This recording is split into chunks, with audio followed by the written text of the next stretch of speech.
Welcome to this all-new edition of Channel 97 News. We come to you today from the Metals classroom at OHS, and here's just a look at some of the stories you will see on today's show. We take a look at our journalism students and their recent trip to the nation's capital. We go into the classroom to show you Mr. Kreiling's 5th block Metals class. We visit with a couple of students who are going places in the choir program. And we show you a player who became a big scorer for the boys soccer team. We'll have all that and much more on today's edition of Channel 97 News. And it all starts now.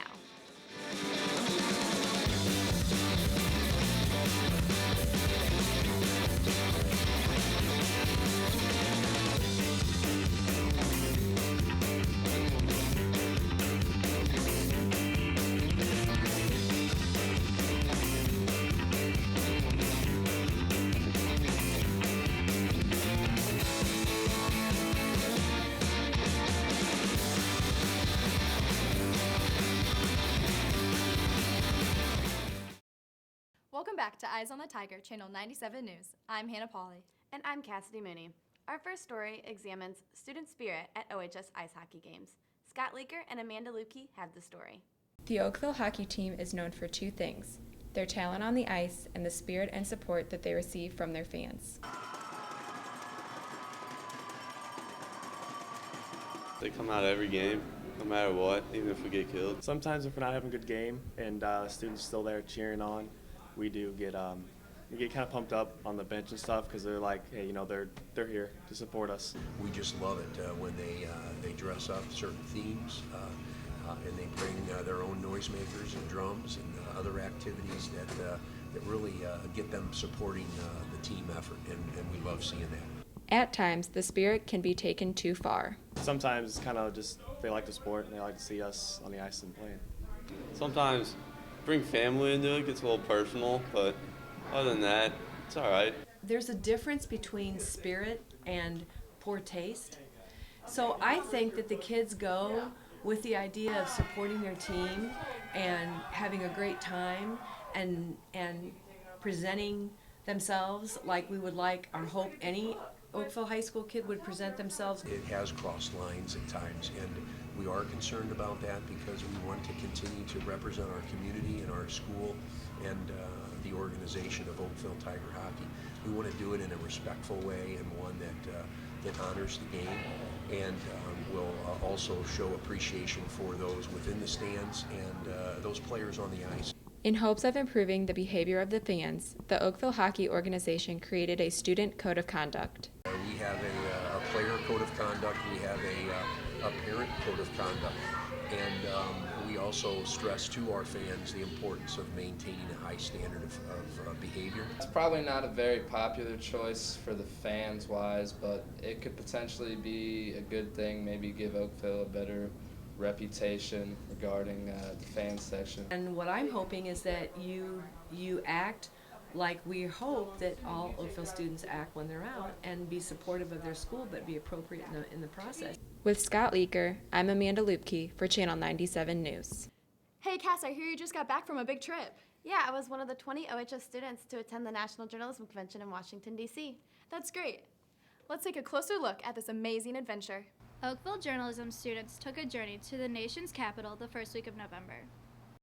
The 2014 National High School Journalism Convention took place in Washington, D.C. in the Marriott Wardman Park Hotel.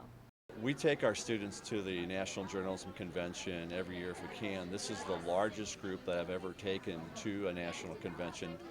We have 20 students on this trip. Last year we had 16 when we went to Boston.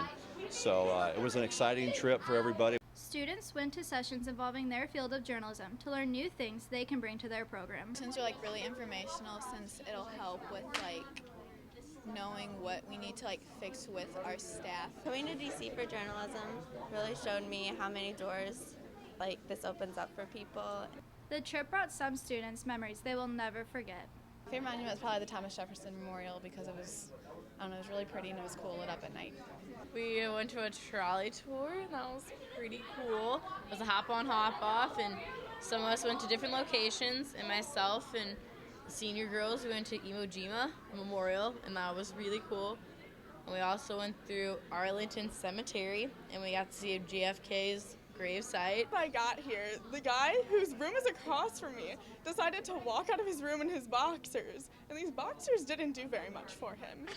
The next morning I was walking down the hallway and this guy's like, hey, and I'm like, we are not on that level. Last night we got back to our room and there was a trail of change leading to my door from his door, and we think he's trying to buy me. One of the best memories for broadcast students was being honored with a Pacemaker Finalist Award. Pacemaker is the National Scholastic Press Association's highest honor, and if you are nominated for that, then you're daggone awesome. You have to feel very good and honored to receive that recognition. And this is now 4 years in a row that we have received a Pacemaker Finalist Award. So we're really excited about that, and hopefully we can continue to put out great broadcasts. With Cassidy Mooney and Madeline Jones, I'm Johanna Kerrigan, reporting for Channel 97 News. Here now is a story about a group of talented girls who are showing their mettle in Mr. Kreiling's 5th block class. Mr. Kreiling teaches a variety of classes here at OHS, and one of his most interesting classes is metals. In recent years, this class predominantly consisted of male students. But this year, all of that has changed. There are now 9 girls in all of Mr. Kreiling's metals classes combined, which is over 4 times as many as last year. Last year, we only had 1 or 2. This year, so far, we have 9. I'm not real sure what next semester's class will look like, but I know there have been several who have expressed interest in taking metals 2 next semester. We all sit at the same table. It doesn't feel like there's that many boys in the class. Just because it's a boys' class doesn't mean anything. It definitely changes the dynamic of the class. I think you get a lot more guys kind of watching their manners a little bit more, which is nice. The girls, honestly, do much better in the class than a lot of the guys do. Not only are there more girl students taking this class, but these girls have been creating some very interesting things. I asked myself, what do I need? And I needed a place to put my belly button rings. So I made a belly button ring holder. My third project is going to be a makeup holder. It's just like a bunch of triangular boxes put into one larger box. I'm making a game controller stand, and it looks kind of rough right now, but it's going to have 4 handles on the sides that are going to hold the controllers, and then underneath there's going to be a power strip that is going to power up to here, so it will charge the controllers as they're sitting there, and then there'll be a plexiglass front right here that will display the case. The biggest difference is that the girls tend to pay more attention to details, and they tend to be a little bit more creative than the guys. I would definitely recommend this class to girls and boys. It's a new experience, and you can learn new things. Every girl that has been in the class has seemed to really enjoy the class. So, I hope it is a trend that continues. With Holly Dinkins, I'm Veronica Moheski with Channel 97 News. We'll be right back after this important message from Toby the Tiger.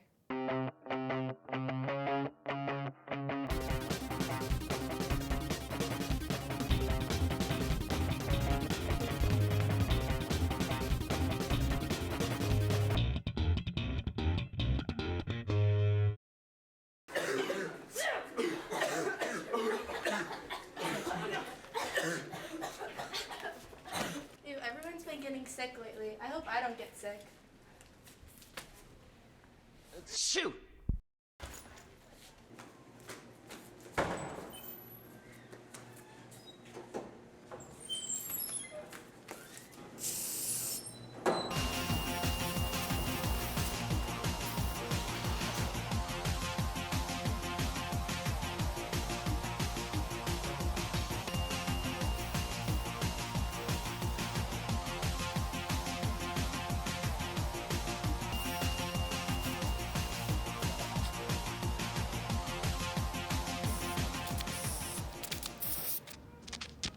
Toby, this is insane. You can't disinfect the sidewalk.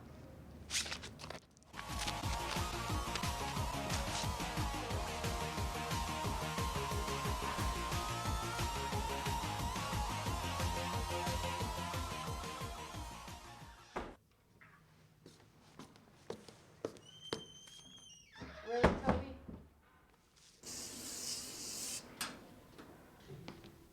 Wow, you two are really overreacting. All you need to do is wash your hands, especially before you eat, sneeze or cough into your elbow or tissue, and use hand sanitizer once in a while.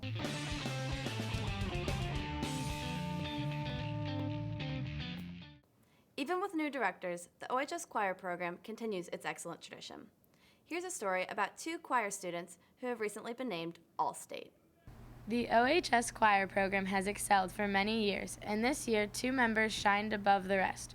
Aaron O'Neill and Ben DeRue were recently named All-State. All-State Choir is a collection of some of the best singers from around Missouri, from high schools, that all get to sing together in one big concert. You qualify for it by auditioning for your all-suburban choir. And if you get a high enough score on your sight reading and solo singing, then you get to audition for All-State. And then from there, they pick the top 20 of each voice part, and then you audition from there. And if you get picked as one of the top 6, then you get to go. For Aaron and Ben, this isn't their first experience with the All-State competition. You mentioned that you were in All-State last year, so how has it been for you that you've been in it for the past 2 years? All-State is one of those things that you only get into your junior and your senior year. So when you get into it your junior year, you're like, wow, this has to be like just a fluke. It can't be possible. And so then you get into it and you're like, oh my gosh, this is so cool. I'm so glad I made it in. But it was definitely really cool finding out that I made it again. So I'm excited. And then you were an alternate last year. What is an alternate? An alternate is, well, basically when you audition, you're in the top 6, but not the top 4. So if one of the top 4 can't go, then you get to go and actually participate in the big concert and camp. In addition to Ben and Aaron, congratulations to Noah Antle for being an alternate this year. With Hannah Pauley and Morgan Williams, I'm Kelly Dugan for Channel 97 News. The boys soccer team recently fell short in its bid for district championship, but it was still a great season, especially for one senior striker. Oakville varsity soccer had a strong season, finishing with 16 wins, 9 losses, and 1 tie. Senior Thomas Hutchison had a huge role in the team's success. Well, anytime you have a player that is not only in double figures but into the 20s in St. Louis soccer is kind of rare these days. So Thomas has been awesome as far as scoring goals for us, certainly. And that's a huge factor when you have somebody, a go-to guy up top, and Thomas is our go-to guy up top. After scoring only 1 goal his junior year, Hutchison led the team with 22 goals. 11 of them were game winners. Part of the joys of coaching is watching players develop. Thomas certainly has developed into an awesome striker. He doesn't let that previous chance affect the ball he's on now. It's always a new chance for him, and he's not carrying that missed shot or that missed chance with him. His value to the team was more than just scoring goals. The expectation of our captains is they truly are leaders, and they do things away from the field that they take care of problems there, or they take care of situations there. They listen and they help and they guide. Wales has been a big part of my high school career because all 4 years I've played Oakville soccer, and we have a brotherhood now with everyone on the team. It is safe to say that Hutchison has secured his spot in Oakville soccer history.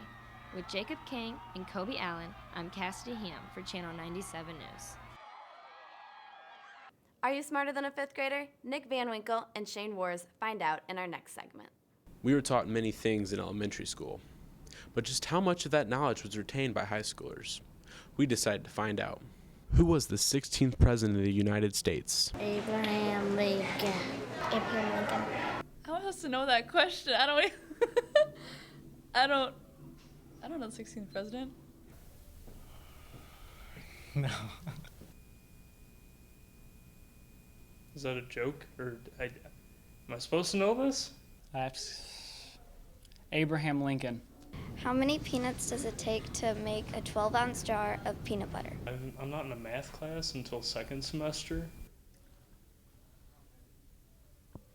This is like a trick question. No, there's an answer. There's an answer of how many peanuts it has to take to fill up a peanut jar of like peanut butter? 420. And the correct answer is? 540 peanuts. What is the fear of the number 13? Triskaidekaphobia is the fear of the number 13. There's a phobia. 13-ophobia. No, it's triskaidekaphobia. That's like Do you a want to try? Can you try to spell that for me?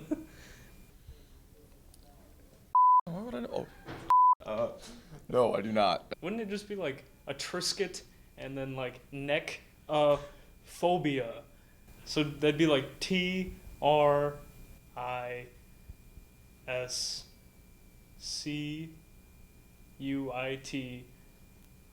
I getting close? With Nick Van Winkle, I'm Shane Wars for Channel 97 News. ECAPH.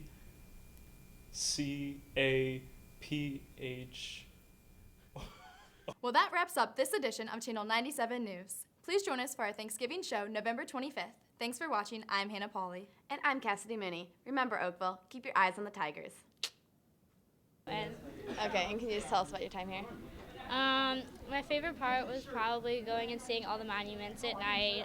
It really makes them look like so much cooler and everything, and the Washington Memorial was pretty cool. Having a good time in Washington? No, probably not. I hate you.